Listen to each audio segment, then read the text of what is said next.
வணக்கம்ப்பா. சின்ன வெங்காயம் தான்ப்பா யூஸ் பண்ணணும். அதில் தான்ப்பா நல்ல உடம்புக்கு ஒரு நன்மை செய்கிற காரியமெல்லாம் இருக்குது. உடம்பு குளிர்ச்சி, மலச்சிக்கல் நீங்கும், மூல நோய்க்காரவங்களுக்கு நல்லது. பெரிய வெங்காயம் சும்மா நீர் சத்துதே, அதில் ஒன்றுமே இல்லை. சின்ன வெங்காயத்தை மேக்சிமம் என்ன விலை விற்றாலும் வாங்குங்க. இப்போ எங்கள் பக்கத்து கடையில் 1 கிலோ 80 ரூபாய்க்கு விற்கிறேன். நான் ரோட்டில் வாங்கினேன்ப்பா. 50 ரூபாய்க்கு விற்க 100 ரூபாய்க்கு 2 கிலோன்னு போட்டாங்க. கொஞ்சம் சின்னதாக இருக்குது, இருந்துட்டு போகுது. நம்ம அதை உரிக்க சங்கடை போட்டு வாங்கல.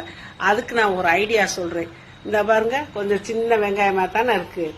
இதை நான் தண்ணியில் போட்டு ஒரு 4-5 தடவை கசை கழுவி விட்டுட்டு ஒரு அரை மணி நேரம் ஊற வச்சேப்பா. அது பாட்டை தண்ணியில் ஊறிச்சு. இப்போ நான் உரிக்க போகிறேன்.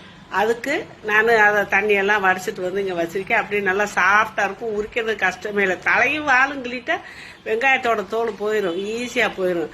இதை கொஞ்சம் சிரமப்படாமல் பொம்பளை பிள்ளைய நினச்சி செஞ்சு உங்கள் குடும்பத்தாருக்கு நல்ல விஷயம் செய்கிறோன்னு மனசார ஒரு பிரியத்தோடு செஞ்சீங்கன்னா சின்ன வெங்காயத்தை நீங்கள் அழகாக வாங்கி நீங்கள் யூஸ் பண்ணுவீங்க. என்ன வேலை விற்றாலும் சின்ன வெங்காயத்தையே யூஸ் பண்ணி பழகுங்கப்பா. இந்த மாதிரி நான் ஊற வச்சிருக்கேன் பார்த்தீங்களா, தெரியுதா? சின்ன விலை கம்மி தான்.